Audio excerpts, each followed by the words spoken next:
Hello दोस्तों, नमस्कार। मैं मंटू सर। आज मैं आपके लिए एक इम्पॉर्टेंट वीडियो लेकर के आया हूं जो कि आपके एग्ज़ाम में बेहद इम्पॉर्टेंट होने वाले हैं। तो यह वीडियो इंग्लिश 100 मार्क्स के है। अगर आपने यह वीडियो पूरा देख लिया तो आपको 15 से 20 नंबर तो निश्चय ही आपके एग्ज़ाम में आ जाएंगे। तो आप वीडियो को अंत तक ज़रूर देखिएगा और वीडियो को शेयर भी ज़रूर कर दीजिएगा। तो चलिए स्टार्ट करते हैं। तो प्रोज और पोएम से मैं जितना भी इम्पोर्टेंट ऑब्जेक्टिव आपके पेपर में पूछे जाएंगे लगभग वो मैं आपको बताने जा रहा हूँ। तो चलिए एक एक करके देखा जाए। पहला चैप्टर का नाम है इंडियन सिविलाइजेशन एंड कल्चर। आपको राइटर और पोएट का नाम बिल्कुल ही याद हो जाना चाहिए क्योंकि एग्ज़ाम अब बिल्कुल ही नज़दीक है और यह वीडियो बेहद इम्पोर्टेंट है। ठीक है, तो चलिए पहला आपका है Indian civilisation and culture, Mahatma Gandhi. देखिए यहाँ पर मैं आपको एक चीज़ बता दूं कि इंडियन सिविलाइजेशन एंड कल्चर है क्या, ऐसे है। आपके एग्ज़ाम में ये क्वेश्चंस ऐसे पूछे जाएंगे 5 से 10 नंबर का कि कौन सा चैप्टर किससे लिया गया है या क्या है। तो इंडियन सिविलाइजेशन एंड कल्चर क्या है आपका, ऐसे किसके द्वारा लिखा गया है, महात्मा गांधी। अब इनकी जन्म मृत्यु पर भी आप लोग ध्यान दीजिएगा। 1869 में जन्म और 1948 में मृत्यु हुआ था। तो एग्ज़ाम में आपके क्या पूछा जाएगा कि इंडियन सिविलाइजेशन एंड कल्चर क्या है, फिर या पूछ लेगा वो कि महात्मा गांधी ने कौन लिखा है, या जन्म मृत्यु, कुछ भी पूछ सकता है। तो आपको हर पॉइंट पर ध्यान देना है। दूसरा आपका है कि भारत इज़ माई होम। तो देखिए एक स्पीच है, आपको मालूम है, भाषण डॉक्टर जाकिर हुसैन जी के द्वारा। और जन्म इनका कब हुआ था, 1897 और मृत्यु 1969 में। याद रखिएगा जन्म कब, 1897 और मृत्यु कब, 1969। एक एक पॉइंट को ध्यान से सुनिएगा। पहला चैप्टर आपका क्या हुआ है, इंडियन सिविलाइजेशन एंड कल्चर, ऐसे है जो कि महात्मा गांधी जी के द्वारा लिखा गया है। दूसरा आपका हो गया भारत इज़ माई होम, जो कि स्पीच है किसके द्वारा, डॉक्टर जाकिर हुसैन। जन्म कब, 1897 और मृत्यु 1969। तीसरा चैप्टर आपका है ए पिंच ऑफ स्नफ। देखिए स्टोरी है, ये क्वेश्चंस आपके ऐसे पूछे ही जाएंगे इस बार। ए पिंच ऑफ स्नफ क्या है, स्टोरी मनोहर माल गोनकर जी के द्वारा लिखा गया है। चलिए अब इनका जन्म देखते हैं। तो 1913, मृत्यु 2010, 14 जून 2010 को।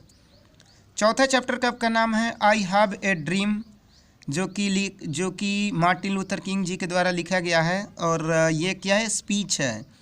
जन्म कब इनका हुआ था, 1929 और मृत्यु 1968। आप देखिए ये जो राइटर का नाम है ना, बिल्कुल याद कर लीजिएगा। पांचवा चैप्टर आपका है ideas that have helped Mankind. एक ऐसे है, किसके द्वारा लिखा गया है, बर्ट्रैंड रसेल। जन्म 1872 और मृत्यु 1970 में। छठा चैप्टर आपका है दी आर्टिस्ट, जो कि एक स्टोरी है, सीगा नोया जी के द्वारा लिखा गया है। जन्म कब, 1883 और मृत्यु 1971। छठा चैप्टर आपका है द आर्टिस्ट, क्या है, स्टोरी है, किसके द्वारा लिखा गया है, सीगा नोया जी के द्वारा। इनका जन्म कब, 1883 और मृत्यु 1971। सातवां चैप्टर आपका है कि चाइल्ड इज बॉर्न, क्या है, ऐसे है, जर्मन ग्रियर जी के द्वारा लिखा गया है। जन्म कब, 1939, मृत्यु अभी नहीं हुआ है। आठवां चैप्टर आपका है how free is the press, ऐसे हैं जो कि डोरोथी ले सायर्स जी के द्वारा लिखा गया है। तो जन्म कब, 1893 और मृत्यु कब, 1957 में। 9 नंबर आपका चैप्टर है दी अर्थ, जो कि एक स्टोरी है, एची बेट्स जी के द्वारा लिखा गया है। जन्म कब इनका, 1905, मृत्यु 1974।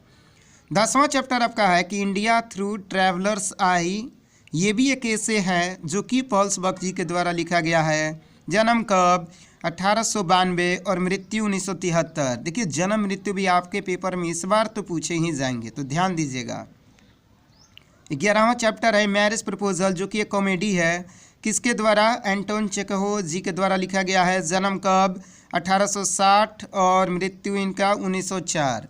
तो ये देखिए, ये अभी तक मैंने आपको प्रोज बताया। प्रोज का हिंदी होता है गद्यांश, जो कि कहानी, लेख और निबंध इसमें होता है। ठीक है, तो प्रोज से आपको कितना चैप्टर पढ़ना है, 11। और 11 से जितने भी आपके बेसिक इम्पोर्टेंट ऑब्जेक्टिव बनते हैं वो मैं आपको बता दिया। जैसे मैंने आपको बताया कि इंडियन सिविलाइजेशन एंड कल्चर क्या है, ऐसे है, महात्मा गांधी जी के द्वारा लिखा गया है, जन्म कब और मृत्यु। भारत इज माई होम क्या है? स्पीच है। तीसरा चैप्टर है पिंच ऑफ स्नफ, स्टोरी है। आई हैव ए ड्रीम क्या है? चौथा चैप्टर स्पीच है। पांचवा आपका ideas that have helped mankind, essay है। छठा चैप्टर आपका है द आर्टिस्ट, स्टोरी है। सातवां है आपका ए चाइल्ड इज बॉर्न, एसे है। 8 number how free is the press क्या है? ये भी एसे है। 9 नंबर द अर्थ, स्टोरी है। 10 नंबर इंडिया थ्रू ट्रैवलर्स आई, एक एसे है। 11 number a marriage proposal, comedy है। देखिए, अगर आपको राइटर का नाम याद करने में प्रॉब्लम होगी तो आप ट्रिक वाला वीडियो देख लीजिएगा, मैंने वीडियो वो अपलोड कर दिया है। लेकिन आपको ये बिल्कुल याद रखना है कि इंडियन सिविलाइजेशन कल्चर क्या है, भारत इज माई होम क्या है, आपका राइटर के नाम और जन्म और मृत्यु कोशिश कीजिएगा कि बिल्कुल याद ही कर जाए। अब चलते हैं पोएम सेक्शन की तरफ। बेहद इंपॉर्टेंट ये भी आपका है पोएम, ध्यान रखिएगा, एक एक पॉइंट को आराम से सुनिएगा कि एक ही बार में बिल्कुल आपको याद हो जाए। चलिए एक बेसिक जानकारी मैं दे दूं कि कविता यानी कि इंग्लिश पोएता जो आपका पोएट है उनके अगर फादर की बात होगी ना तो आपको बताना होगा जियोफ्री चौसर। चलिए पहला चैप्टर आपका है sweetest love I do not go. पहला चैप्टर का नाम sweetest love I do not go John Donne ji के द्वारा लिखा गया है। और ये कौन सा देश के रहने वाले थे? ब्रिटिश पोएट थे। इनके जन्म की बात करें तो 1572 और मृत्यु 1631। जन्म कब? 1572, मृत्यु 1631। और देखिए इससे दो मैं और इम्पोर्टेंट पॉइंट आपको बता दूं कि sweetest love I do not गो क्या है? एक लिरिक है, याद रखिएगा क्या है? लिरिक। और जॉन डॉन को मेटाफिजिकल पोएट कहा जाता है, बेहद इंपॉर्टेंट लाइन, इसे तो आप बिल्कुल याद ही कर जाएं कि मेटाफिजिकल पोएट किसे कहा जाता है? तो जॉन डॉन को। मेटाफिजिकल पोएट मीन्स होता है आध्यात्मिक। और देखिए एक सनेट आता है, सनेट क्या होता है? तो सनेट का मतलब होता है 14 पंक्तियों की कविता, याद रखिएगा, सनेट का अर्थ 14 पंक्तियों की कविता। और प्रत्येक लाइन में आपका 10 शब्द होता है, किसमें? सनेट में, याद रखिएगा। सनेट में क्या होता है? 10 शब्द। प्रत्येक लाइन में कितना शब्द? 10 शब्द। और सनेट का अर्थ क्या होता है? 14 पंक्तियों की कविता। जॉन डॉन को कौन सा पोएट? मेटाफिजिकल पोएट कहा जाता है, याद रखिएगा। जॉन डॉन को कौन सा पोएट? Metaphysical poet. जन्म कब? 1572, मृत्यु कब? 1631। और sweetest love I do not गो क्या है? एक लिरिक है, याद रखिएगा क्या है? लिरिक है। मेटाफिजिकल पोएट इन्हें कहा जाता है जॉन डॉन को। और जॉन डॉन कहाँ के रहने वाले थे? British poet. दूसरा चैप्टर है song of my self. Walt Whitman American poet थे। जन्म कब? 1819, मृत्यु 1892। ये भी एक चैप्टर जो है लिरिक है। और जो मैं इंपॉर्टेंट पॉइंट आपको बता रहा हूँ, पीपल्स पोएट, ध्यान रखिएगा, वॉल्ट विटमैन को कहा जाता है। पीपल्स पोएट किसे कहा जाता है? वॉल्ट विटमैन को। बेहद इंपॉर्टेंट ये पॉइंट है आपका, ध्यान रखिएगा। पीपल्स पोएट किन्हें? वॉल्ट विटमैन को। तीसरा चैप्टर आपका है now the leaves are falling fast. Now the leaves are falling fast, पत्तियाँ अब तेजी से गिर रहे हैं। तो ये जो लिखा हुआ है W.H. ऑडेन जी के द्वारा, इंग्लैंड अमेरिकन पोएट। ऐसा इसलिए कि इंग्लैंड में जन्म हुआ, अमेरिका में जाके बस गए, इसीलिए इनको इंग्लैंड अमेरिकन पोएट मैंने यहाँ पे लिखा हुआ है। जन्म कब? 1907, मृत्यु 1973, जो कि ये भी एक लिरिक है, याद रखिएगा। यानी कि sweetest love I do not go, song of myself, now the leaves are falling fast, ये तीनों क्या है? तो लिरिक है। लिरिक मीन्स गीत। चौथा चैप्टर आपका है to autumn. To autumn John Keats, यानी कि ये कौन सा देश के रहने वाले थे? British poet. जन्म कब? 1795, मृत्यु 1821। और ये एक ओड है। ओड का मतलब आपका गीत होता है। और रोमांटिक पोएट, बेहद इंपॉर्टेंट, याद रखिएगा, रोमांटिक पोएट जॉन कीट्स को। रोमांटिक पोएट जॉन कीट्स को। रोमांटिक पोएट जॉन कीट्स को। पांचवा चैप्टर है एन एपिथेप, याद रखिएगा। एपिथेप मीन्स होता है, आपको मालूम होगा, मकबरा। An epitaph, Walter de la Mare, British poet. जन्म कब? 1873, मृत्यु कब? 1956। एक शॉर्ट पोएम है। कैसा पोएम है? Short poem. चिल्ड्रन पोएट के नाम से मशहूर हैं वाल्टर डे ला मेयर, याद रखिएगा। चिल्ड्रन पोएट के नाम से मशहूर कौन है? Walter de la Mare. छठा चैप्टर आपका द सोल्जर, सैनिक, रूपर्ट ब्रुक जी के द्वारा लिखा गया है। ब्रिटिश पोएट थे, इन्हें वॉर पोएट कहा जाता है। बेहद इंपॉर्टेंट, ये आप बिल्कुल याद रखिएगा कि war poet, metaphysical poet, romantic poet. ठीक है, मैं फिर से एक बार रिपीट कर दूंगा। द सोल्जर किसने लिखा है? तो रूपर्ट ब्रूक ने। ये वॉर पोएट के नाम से जाने जाते हैं और कहाँ के रहने वाले थे? British poet. चलिए जन्म की बात कर लेते हैं। 1887, मृत्यु 1915। जन्म कब? 1887, मृत्यु 1915। रूपर्ट ब्रूक का जन्म कब? 1887, मृत्यु कब? 1915। यह कविता एक सोनेट है, जैसा कि मैंने आपको पहले भी बताया, 14 पंक्तियों की कविता। 7वां चैप्टर है Macavity the mystery cat. T S. Eliot British poet थे। जन्म 1888 और मृत्यु 1965। ह्यूमरस पोएट, यानी कि एक अनोखा पोएम, विचित्र पोएम है। कौन सा? 7वां chapter Macavity the mystery cat. Macavity एक बिल्ली का नाम है, ध्यान रखिएगा, कभी भी क्वेश्चंस यहाँ से भी पूछे जाते हैं। 8वां चैप्टर है फायर हाइम, केकियन दारू वाला। कहाँ के थे? इंडियन थे, अपने देश के रहने वाले। जन्म कब? 1937, अभी तक हैं। शॉर्ट स्टोरी इनको बताया गया है इस पोएम के बारे में, ठीक है। 9वां चैप्टर है snake, D.H. Lawrence, British poet. जन्म कब? 1895, मृत्यु 1930। ये एक पोएम है। 10वां chapter my grandmother house, Kamala Das ji के द्वारा लिखा गया है, इंडियन पोएट।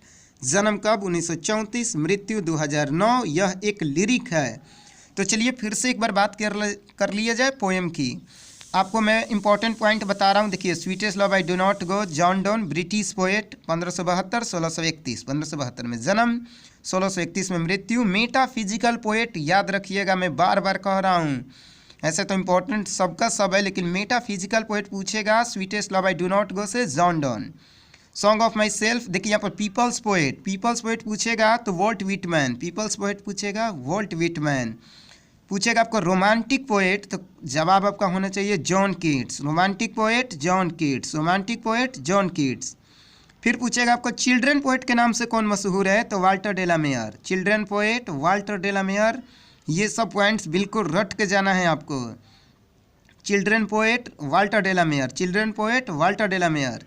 उसके बाद है war poet Rupert Brooke. War poet किन्हें कहा जाता है? रूपर्ट ब्रूक को। और ये क्या? एक सोनेट है।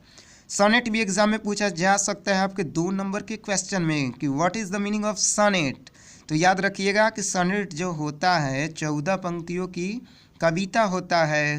प्रत्येक लाइन में ये जो शब्दों की संख्या होती है वो 10 होती है, ठीक है। तो ये आपका प्रोज और पोएम से जितने भी इम्पोर्टेंट ऑब्जेक्टिव आपको एग्ज़ाम में आ सकते हैं वो मैं इस वीडियो में आपको बता दिया हूँ। प्रोज से आप लेखक कवि का नाम तो बिल्कुल नहीं याद हो जाना चाहिए आपको, इसमें तो कोई शक ही नहीं हो कि कोई गलती होने का चांस भी हो। तो जन्म, मृत्यु, और ये भी याद रखिएगा कि कौन क्या है, इंडियन सिविलाइजेशन एंड कल्चर क्या है, तो ऐसे है। भारत इज़ माई होम क्या है, तो स्पीच है। ए पिंच ऑफ स्नफ क्या है, तो स्टोरी है। आई हैव ए ड्रीम क्या है, तो स्पीच है। Ideas that have helped Mankind क्या है, ऐसे है। द आर्टिस्ट क्या है, तो स्टोरी है। ए चाइल्ड इज़ बॉर्न क्या है, तो ऐसे है। How free is the press क्या है, तो ऐसे है। द अर्थ क्या है, स्टोरी है। इंडिया थ्रू ट्रैवलर्स आई क्या है, तो ऐसे है। ए मैरिज प्रपोजल क्या है, कॉमेडी है। तो 5 प्रश्नों का जवाब आप कमेंट बॉक्स में ज़रूर दीजिएगा। तो चलिए वो मैं 5 प्रश्न आपसे पूछ रहा हूँ। मेटाफिजिकल पोएट किन्हें कहा जाता है? पीपल्स पोएट किन्हें कहा जाता है? रोमांटिक पोएट, चिल्ड्रन पोएट और वॉर पोएट। इसका जवाब आप कमेंट बॉक्स में ज़रूर दीजिएगा। कौन कौन? फिर से प्रश्न सुन लीजिए। Metaphysical poet, people's poet, romantic poet, children poet, war poet. एक बार फिर से मैं लास्ट बार पढ़ रहा हूँ। मेटाफिजिकल पोएट, ठीक है, उसके बाद आपका है people's poet, romantic poet, children poet और वॉर पोएट। ये 5 बेहद ही इम्पोर्टेंट है, आप बिल्कुल इसे याद कर जाइएगा। और जितने भी इम्पोर्टेंट मैंने बात बताया है इससे आप अच्छी तरह से कॉपी में नोट कर लीजिएगा। और जो भी आपके दोस्त होंगे तो उनको जब भी आपको टाइम मिले तो शेयर ज़रूर कर दीजिएगा, क्योंकि ऑब्जेक्टिव्स की संख्या इस बार बहुत ही ज़्यादा है, 100 है। तो इसमें से तो आने की बहुत ज़्यादा संभावना है। तो आप एक बार वीडियो को ज़रूर देख लीजिएगा और दोस्तों को शेयर कर दीजिएगा। ओके, धन्यवाद।